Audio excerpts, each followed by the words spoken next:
Traffic Avenue, the show for me and you. Mondays to Fridays, ooh, the Traffic Avenue. Traffic Avenue, the show for me and you. Detailed news, unparalleled coverage. Citi News on 97.3 FM. Eyewitness News. Be there as it happens. Citi News.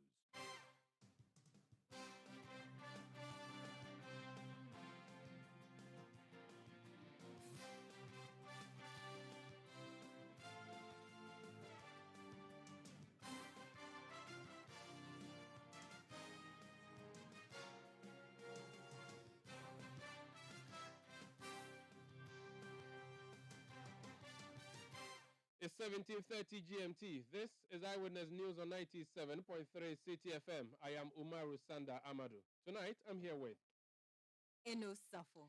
And coming up over the next 90 minutes. Restructuring domestic debt will undermine the health of the banking sector. This capital adequacy will become a major challenge. Another justification pension. Government extends for the umpteenth time its debt exchange program following continuous opposition, including the one from the opposition demanding for its suspension. Also coming up, electricity tariffs up by 30% as PURC approves proposal by the utility service provider. And later on Eyewitness News, welcome these investigations. It's important for a project of this nature to be above board. And so I mean, we are almost looking for the same thing. My concern, though, once again to him is that just as he can do all that investigation, I mean, literally, when it comes to this transfer, so the other issues, names and everything, that's not. I've always known that is Adujamfi because that was his home. That's what I've been informed was his home name. And normally, National Cathedral Secretariat clarifies controversy involving its executive secretary, who stands accused by MP Okujeto Ablakwa, who has since dragged him to the Commission on Human Rights and Administrative Justice, SHRAJ. This is Eyewitness News on 97.3 CTFM. We also have business later on in the bulletin headlines. Office of the Registrar of Companies announces increment in fees and charges on all transactions. That's Netili Neti. She'll be back in 50 minutes with the latest in the world of business. Eyewitness News is live across Ghana on a number of affiliate stations and across the globe. We are on citinewsroom.com. The show is also live on Facebook, and you can watch us by going to the CTFM Facebook page and drop your comments there so we know what your views on the issues that we are discussing are.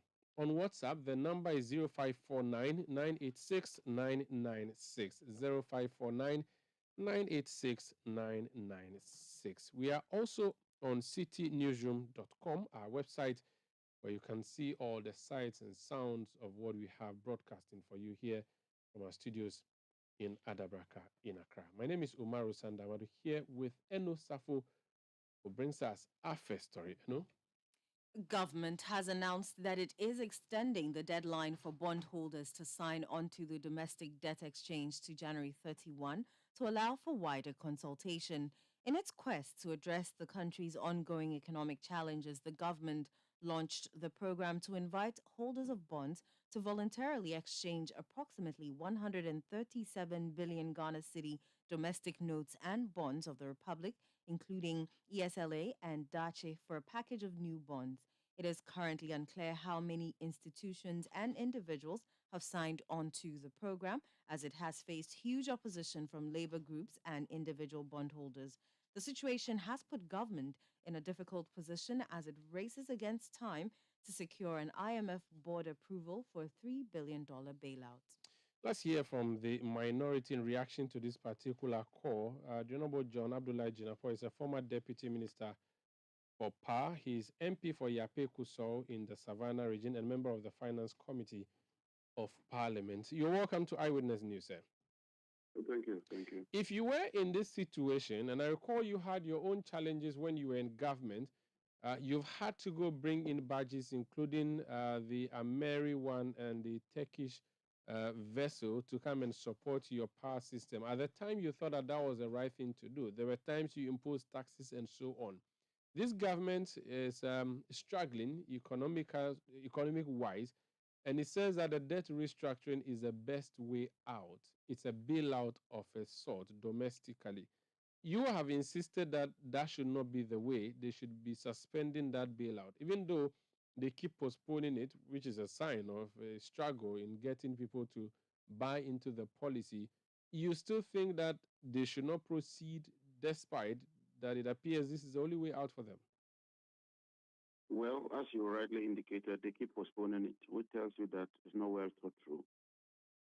As you rightly indicated, they keep having challenges, not just with the NDC, with union, labor, and other stakeholders.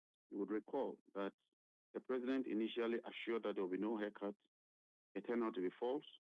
The finance minister initially assured that individual bondholders will not be affected. It turned out to be false. Following the agitation by labor unions, the minister capitulated and agreed that pension funds will not be affected. So clearly, government itself is not sure of what it is doing. That is why we are calling on government. As much as the IMF program is important, the people of Ghana are more important than any other organization. And so they should pull the brakes and consult further. E-levy, after so many attempts, based on consultation, now is 1%, and it does appear that people have accepted it. And I think that government shouldn't behave as if it knows it all. Government should exercise restraint, consult further, let's build consensus. This is not the first time a country is going through such a program. Other countries have done it before. Let's learn from best practices so that we can restructure this whole program and then have a smooth takeoff. If government insists on taking this belligerent, intransigent position, it will surely hit a rock. So when you say they should suspend and have discussions, stakeholder discussions, what can be removed? What can be added in your view? What is the quantum that we are talking of? Government hasn't made that known to us. What is the level of burden? What is the breakdown of the various bond holding? What constitutes individual bond holding? If we exclude that, how much does it cost? If it's not too big, can we accommodate that in the fiscal space?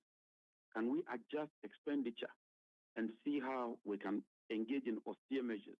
Can government itself, both legislature and the executive, cut back on some expenditure to accommodate this situation? In difficult moments like this, all of us ought to sacrifice, everybody, including government itself. The ordinary Ghanaian is not seeing that. You can talk to the ordinary Ghanaian. They are not feeling the sacrifice of even government. And so these are some of the areas that we can look at. And I believe that when we do that, we will have some progress. Very well. Now, there is a group that is opposing the government policy. That group, some persons are looking at the legal routes. Some are simply saying, do not subscribe to the program that the government is asking you to subscribe to.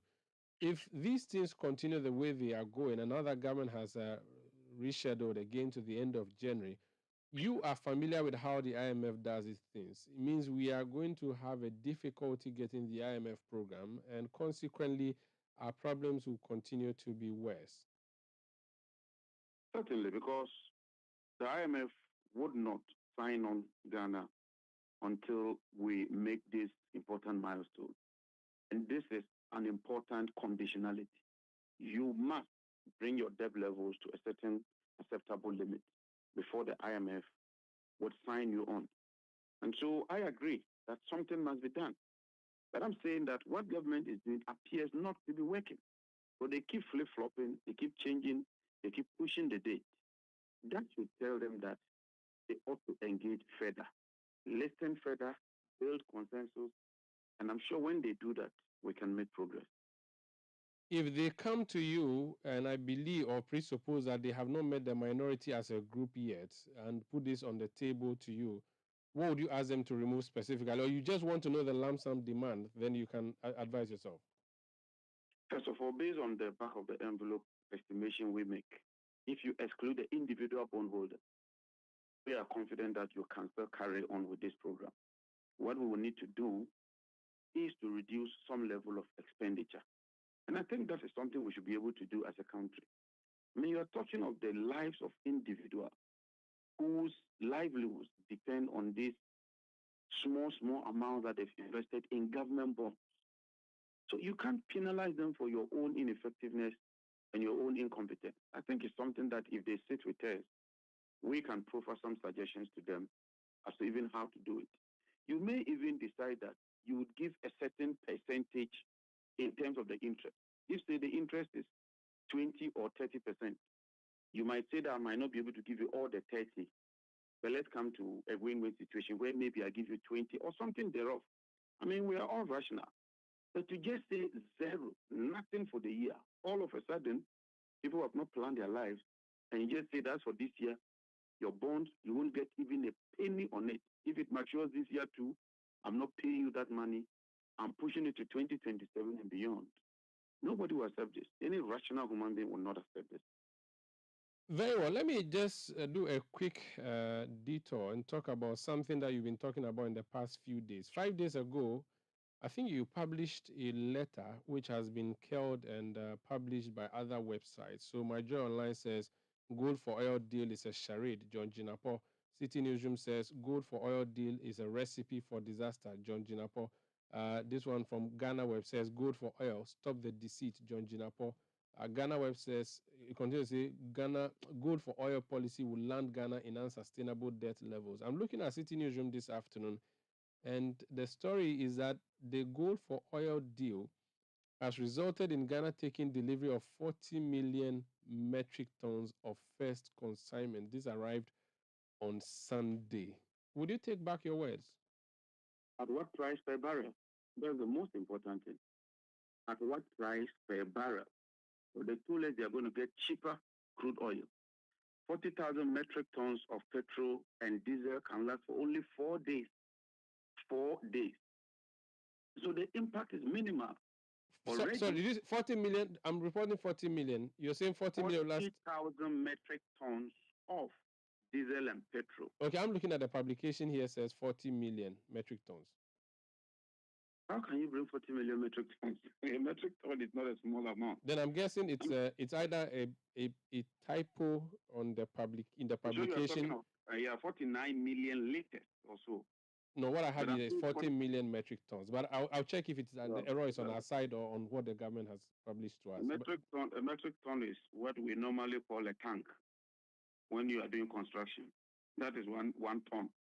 To bring 40 million of that ton in Ghana, you can't even accommodate it. But I'm saying that the 40,000 metric tons of fuel they claim they've brought is enough for only 4 days. Where are the details? What was the cost of gold? What quantities of gold did they buy? At what price did they buy the gold? How much did they sell the gold to this oil producer? How much is the oil producer selling that gold to us? How many days will it take to repay that amount? We've done a lot of checks. Even today, as we speak, they have banned exporters of gold. That's the small-scale exporters of gold.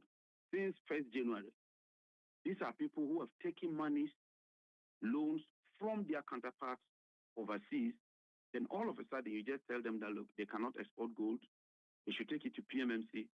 PMMC has not been able to establish letters of credit for these entities. And so we are dealing with a ticking bomb. Government has consistently told us that it is not their business to engage in the sale of petroleum products and that they've deregulated the sector. That's what government has continuously said. So what has changed? Why this sudden U-turn in such an opaque and clandestine manner? I'm telling you, I'm not a prophet of doom, but from all the things and the documents I've read, we are heading for a debt crisis out of this so-called gold for oil deal. The government explains that we don't know what the problem, and let me just say that the error is on our in our publication. The actual figure, and I've just been getting the corroboration from our City Business Desk, is 40,000 metric tons and not 40 Thank million you. as has Thank been you. published. Thank you. So you are right. Now, the government's explanation is that we have difficulties with the dollar in this country. Everybody's chasing the dollar, makes the dollar very expensive. In order that we do not have that problem where the CD will be struggling, do not buy crude with the dollar, because if you need to use a dollar, hard dollar, to buy the crude, you would have to change Ghana cedis to buy the dollar and then in turn go get the crude. The government says we have gold that we dig from the belly of our earth. Instead of selling that to someone, collecting dollars to go buy the crude, let's give the gold to them and collect their oil. That is almost like butter, isn't it? And that is fine and fair trade where our CD would relax, they say. That's a very, very lazy man's approach because that gold, first of all, ought to be expressed in its monetary value. You can't just say take one gold, an ounce of gold, and give me a barrel of oil as it used to be in the real butter that you are talking of. You must first of all value that gold in dollar terms. And that is the function of currency or money. That is the first thing. So I have my gold. If I go to sell it, it's $50. You have your oil. If you are selling it, it's $50. So take the gold and give me the oil. It's the same as selling that gold, taking my $50 and giving the $50 to you and taking your oil. This is simple financial analysis. I don't even see the complication here.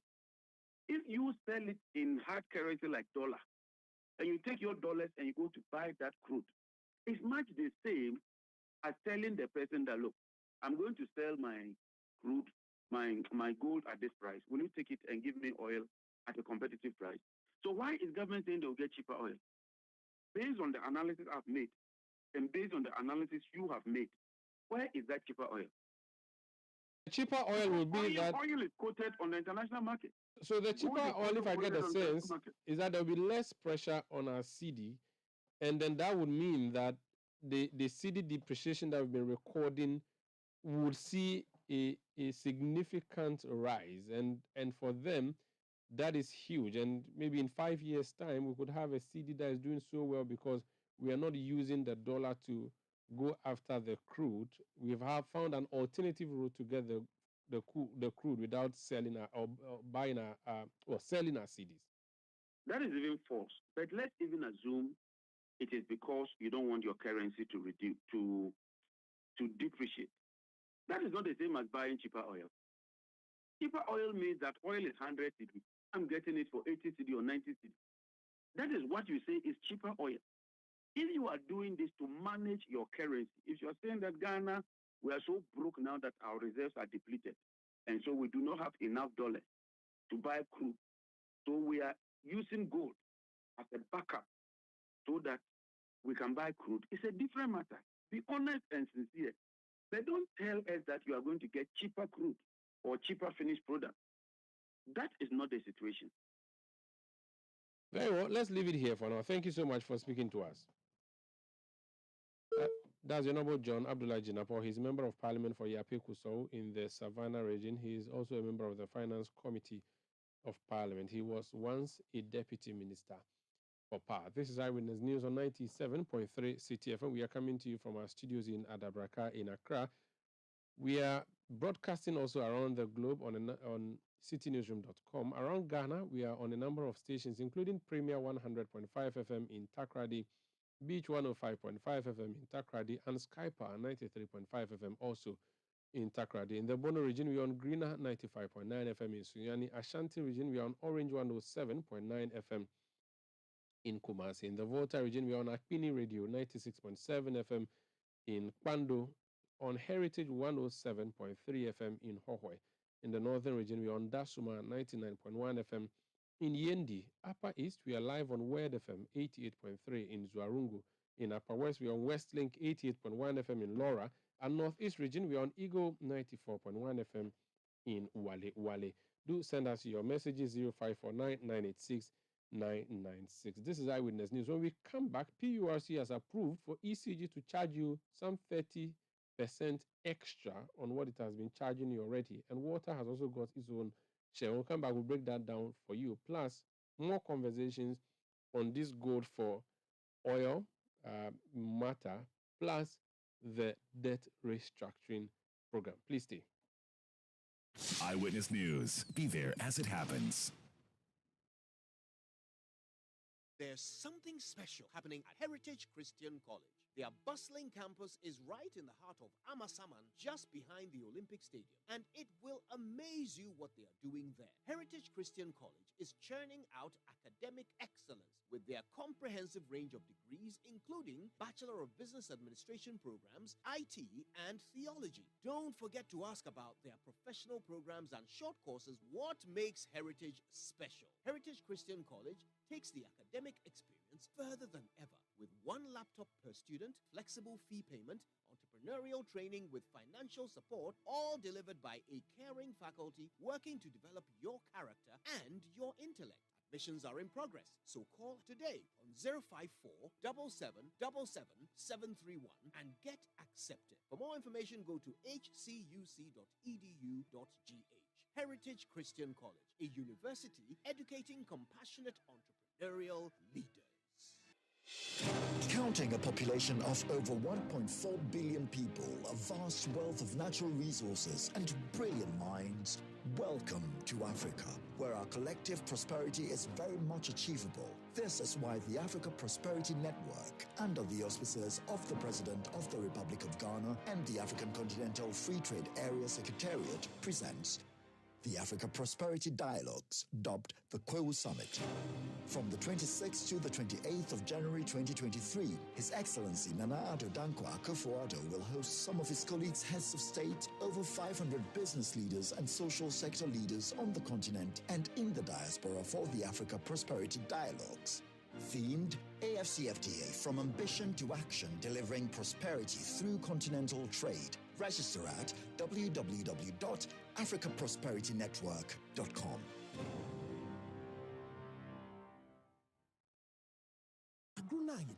Football from around the world. Feely on HD Plus from 17 January 2023. Score HD is available only on HD Plus channel.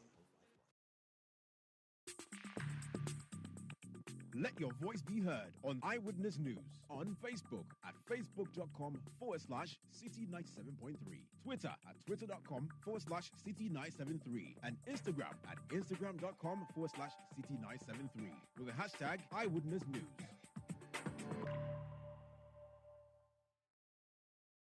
You're welcome back. Let's do some more stories. Pensioners Bondholders Forum says it would converge at the Ministry of Finance on Monday, January 23, to press home demands for the non-inclusion of their funds in government's debt exchange program. Addressing the media, the convener of the group, Dr. Duana Nientri, says they will only call off their intended action when government invites them for negotiations. We should support this effort and get these the pensioners who are holding government bonds to be exempted from the program. What we intend doing as today, we will try to see if we can get the minister to meet with us on this petition, since we said we were expecting him to let us meet him before 4 today. And after this press conference, we will make an attempt. A representative of the forum would go to the ministry and try and see if we can get the minister for a short meeting and listen to him, tell us what has been done so far. We believe we will get the right response, a positive response to our case. But if we don't get a positive response to our case, we have written to the police to grant us that we would embark on convergence. We will convene at the Ministry of Finance and try to get the minister to speak with us if we don't get the minister today. That was convener for the Pensioners Bondholders Forum, Dr. Edu Anani Enchi. Yes, Eyewitness News on 97.3 Citi FM. Let me bring some of the messages you've been sending through. Daniel Atia in Dansuma says, good evening, Umaru. The lack of extensive government or engagement from this Akufo-Addo government is what has brought us here. They seem to know everything and won't accept any wrongdoing. Jack Nokwari from Hacho says, the stubbornness, arrogance, and we are smarter than everyone else attitude by the government is what will sink it and destroy the country. Help us, God. Notifafa from our Flau says a government that seeks to exchange pensioners' bonds in its domestic debt exchange program should not be having over 15 communicators at its presidency. The wastage must stop. We are tired. Zilis Dwayne in London said this government is reckless and I will never ever forgive them for what they have done to me. Hogwash. Jones Aduboy in La says, I have the men. I have the men, not knowing they were not men enough. The egos, pension, and ignoring all wise counsel is the cause of our woes. Send your message to 0549 986 996. Let's go to the Public Utilities Regulatory Commission, PURC, now. Dr. Ishmael Aka is the Executive Secretary. Doc, you're welcome to Eyewitness News. Thank you very much, Sandra. I hope all is well. Well, all doesn't look well because of your press release today. You are saying that I'll be paying more for water and electricity when I go home tonight. Please tell us more. What exactly? How did you arrive at this? Okay, thank you very much. So we have two major seasons for tariff announcement. We have what we call the major tariff review. We do this every 3 years. But because the variables we use, some of them are not controlled by us, they are more like external. What we do is that, and we go during the major tariff review, we forecast. When we forecast, some of the factors may be wrong or at times they may change. So every quarter, what we have is we do quarterly adjustment. Now the quarterly adjustment depends on four main factors. The exchange rate at the time of the major tariff review or at the time of the last announcement and the current exchange rate. So you trace it to check whether there was any under recovery. That is what is happening. Is it higher or lower than what you used? And when you look at our tariff in September, we used 7.5 as the exchange rate. Now it is even more than 10. So you look at over the period, and because the utilities, ECG and others, they buy the power, most of the PPAs they sign, the power purchase agreement, the power is in dollars, and you have to convert to cedis. It means that they will be struggling to get power for us. That's the first one. Then you take Ghana water, the chemicals they use to treat the water, they import most of them. So it means that the dollar is very important to them. So if you use a lower rate, then there will be some under recovery. Other factors are the inflation we use at the time and inflation now. The hydro thermal mix, that is the energy mix. The hydro is quite cheaper. The thermal is expensive, but now we are using more thermal than hydro. Over 70% of our power is coming from thermal. And thermal requires fuel. So the last factor we consider is the cost of fuel. So most of our plants are using natural gas now. So at the last time we announced, the cost of gas in dollars was 5.9060. Now it has gone up due to a number of reasons. One of them is that when we were announcing in September, we're enjoying what we call the foundation gas from Jubilee. Free gas, about 200 billion cubic feet of gas since we started oil production. That ended in December. So going forward, the next quarter, we're going to pay for gas from Jubilee in addition to other payments we do for other fields. So all these factors came into consideration. And to be frank, we had a number of scenarios. Because of the current economic conditions, we became quite conservative, using the lower level numbers to reach where we go to. Thank you. Actually, that's what I was going to come to say that, well, you have considered all the factors that were put on the table by the service providers, but have you also put on the table the factors affecting Ghanaians currently? We do know that Russia is still in Ukraine, and we do know that our economy has taken a nosedive, and we do know that people are struggling. So while all of that is happening, the utility service providers, of course, would have to stay afloat, but we also do need to stay afloat. How did you juggle that? Did you hear from consumers as well to see if they can afford this percentage increase that you are announcing? Because it looks like 30% is rather on the high, isn't it? Hello, Doc. Doc, can you hear me? It appears Doc has left the conversation. He appeared to have made his submission, but we tried to re-establish contact with him. That's Dr. Ismail Aka. He's Executive Secretary of the Public Utilities Regulatory Commission. So the news is that the Public Utilities Regulatory Commission has announced, or rather approved, an increase in fuel and water tariffs. Electricity henceforth is increased by 29.96%, which is almost 30%, and water is getting 8.3%. Now, the Commission, as you're just hearing there, is explained that it acknowledges the present economic challenges, but factors such as inflation, depreciation of the CD have made it imperative for the upward adjustment. Mind you, the utility service providers have been pushing for this increase for a while now. Often, when they bring their figures, the PURC would cut it down further and approve same. And so that is what has happened again.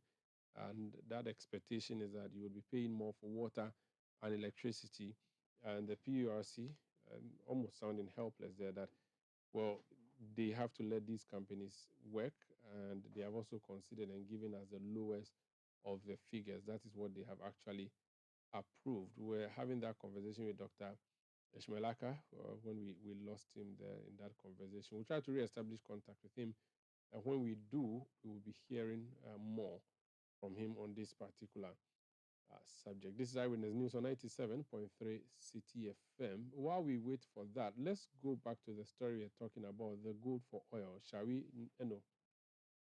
Ghana has received its first consignment of oil under the Gold for Oil policy. According to Citi News sources, about 40,000 metric tons of oil has been delivered from the United Arab Emirates yesterday.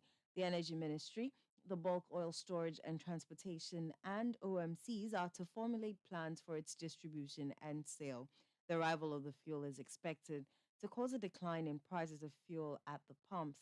Government is of the firm belief that the policy would also tackle dwindling foreign currency reserves, coupled with the demand for dollars by oil importers, which is weakening the local cedi and increasing living costs. Meanwhile, the governor of the Bank of Ghana, Dr. Ernest Addison, says the gold for oil policy by the government would help avoid the pressure on the exchange rate from the private oil marketing firms.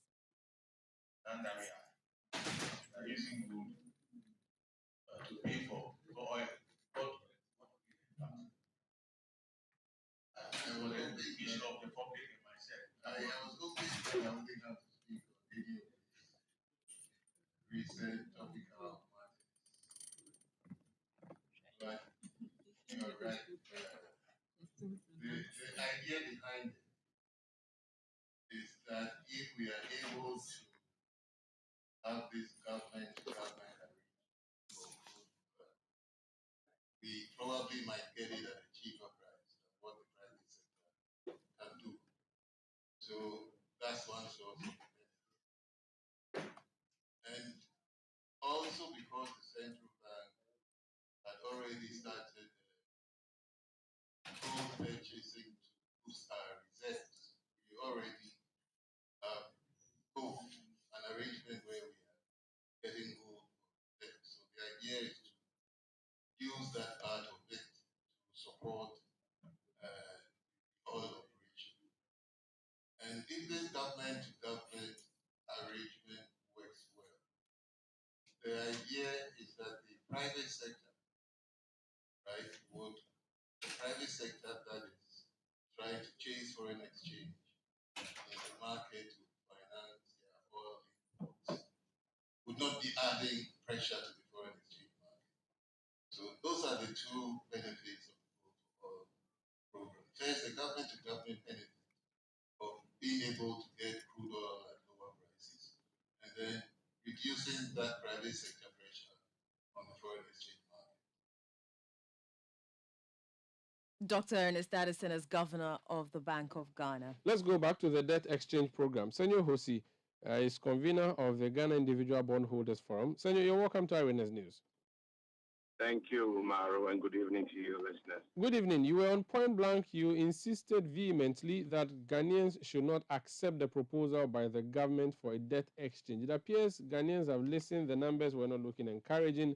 The government has extended further or postponed the deadline to the end of this month. What's your reaction?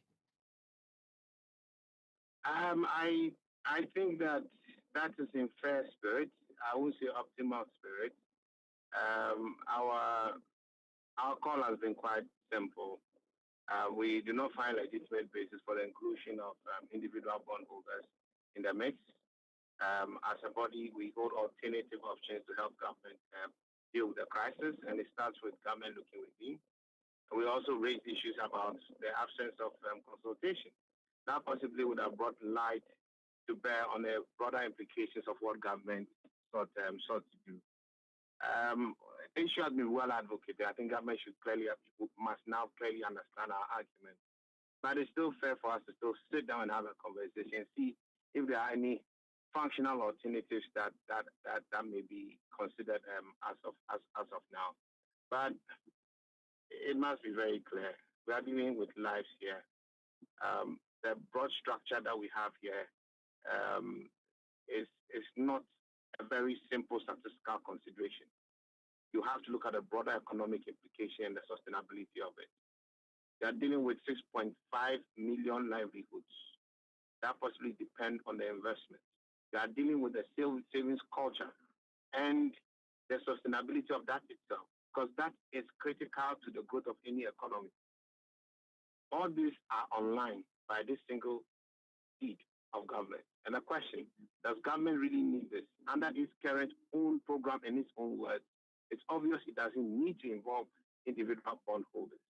But we are happy that at least there's an extension and we are sitting. And I encourage Ghanaians, we should be really bold to defend that which is right. We should really not subject ourselves to any kind of oppression from anybody whatsoever.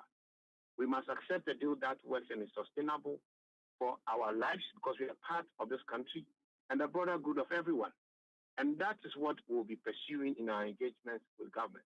The government should please come to the table, not as a headmaster. They'll be talking to the wrong people if they do. They should come to the table as a partner and as service officers of our state, looking at a solution that's functional for all of us. And we are very open-minded. We have great ideas we think can help structure the current crisis. But it must start within. Umaru, government has planned a 40% increment in its expenditure. Does that look like a government that is broke? When you are broke and you have challenges, don't you cut your expenditure? When you are broke and you actually have so many workers in your house, you have somebody who polishes your shoe, you have somebody who mans your security, somebody who washes your clothes, who washes your children, different people, and you have all this. When you get broke, you reduce the size of your staff or possibly do the things yourself. These are things that must be properly considered and optimized in government's fiscal culture. There are things government must do. Look at its own over-politicization of its economic activity. A case in point, GRA and the VAT invigilation. No, the GRA people have reported that in doing this, there has been an increment of 1,000% in particular places. This is not revenue to the state, but for political reasons and partisan reasons, not rather thinking about the country, just thinking about your political comfort at a given point in time. You just decide that it should be suspended. Then you turn around and say that you're not generating revenue. Who do you think you are joking with?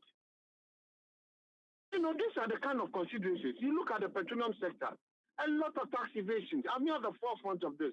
I brought it to the attention of government. We have held EMT meetings upon EMT meetings. There have been strong interventions from the vice president, only for the Ministry of Finance to stop them. Why? Politics again.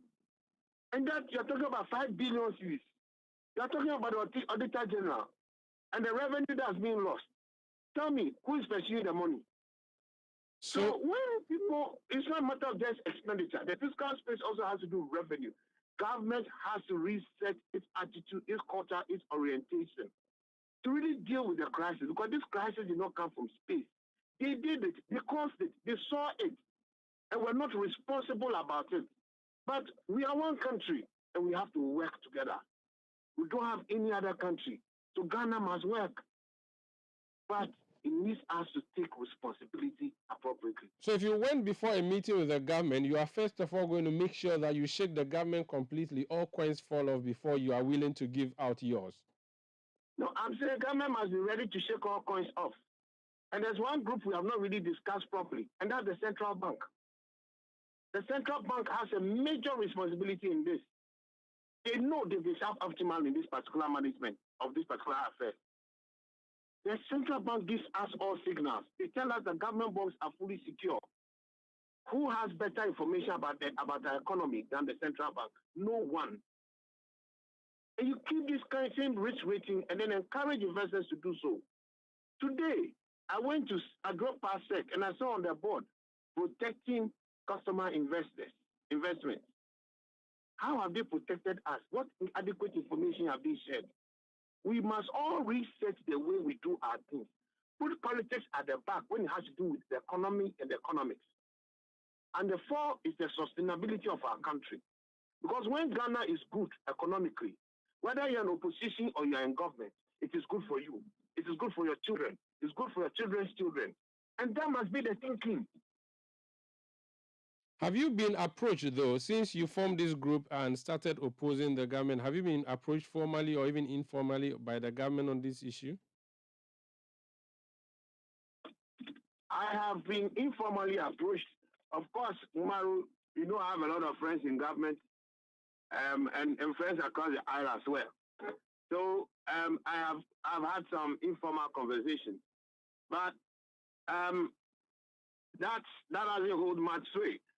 So we are making proper decisions and proper calls that drive sustainability or resolution of this matter.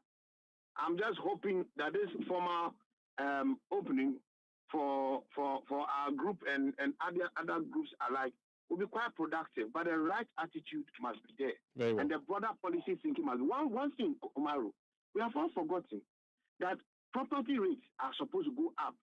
And government is one of the major sources of government's revenue. So the people who are supposed to pay the same property rate, you are taking away their money, and you are still going to even deepen the tax on them. How does that balance? How do you take water from stone? Exodus 5:1. Let my people go. Thank you. Thank you, Moses, for speaking to us. Sorry, Senyo. Senyo Hosi is convener of the Ghana Individual Bondholders Forum. Talking about that, the Ghana Securities Industry Association has also issued a statement. GSI is a short form of the group. And it says, we welcome the Ministry of Finance's decision to extend the deadline of the offer to January 31, 2023, following our request to the Minister of Finance for an extension and a binding commitment that it would equally apply any better terms that may be extended to any party under a domestic debt sustainability program in a letter dated January 13, 2023. The ministry's position that it will use this period to further engage with stakeholders, especially individual bondholders, to mitigate any adverse impact is also heartwarming, given that we also reiterated that the commercial terms of the amended offer fell below our expectation. We take this opportunity to remind the ministry of our unwavering position that individual bondholders should include persons who hold bonds directly and those who hold bonds indirectly, i.e., individuals having shares, units in collective investment schemes that have invested in government bonds, and persons on whose behalf bonds are held for in trust accounts, a position also espoused by the Ghana Individual Bondholders Forum. This is critical to ensure equity and fair treatment of all individual bondholders and will further make the exchange program more progressive. We at the GSIA are still committed to working with the Ministry of Finance to arrive at a fair exchange program where we all contribute to overcoming our economic challenges. So that's a statement issued by this particular group as well,